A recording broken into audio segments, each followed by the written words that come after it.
Hey guys, this is Kevin, aka Mr. O'Shea. I'm in Canada right now on summer holiday, and today I want to talk about some nature things. So check this out, guys.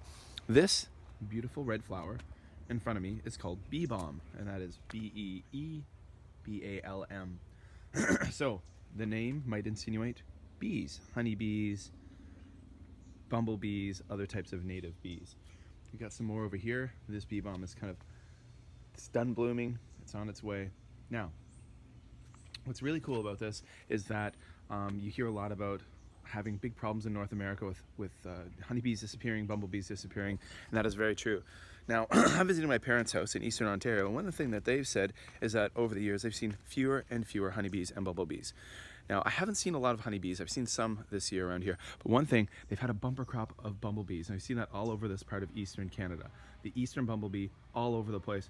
Now, one great thing about bee balm is that bumblebees love this plant, and that's why my father planted this here, in order to help bumblebees and to help other species of bees. And it's working really well. What's really cool about this also, it is red, and if you know anything about hummingbirds, they love the color red, and it attracts hummingbirds. And right here we've got a hummingbird feeder, and another interesting thing right beside that hummingbird feeder that I'm going to tell you about in a few moments. So guys, I hope you enjoyed watching this little nature video here with Mr. O'Shea, Kevin in Canada. And there's gonna be a lot more nature videos coming from Canada, and then when I'm back in Beijing, China, cool stuff coming from there. So hope you enjoyed this, guys. Check the links below.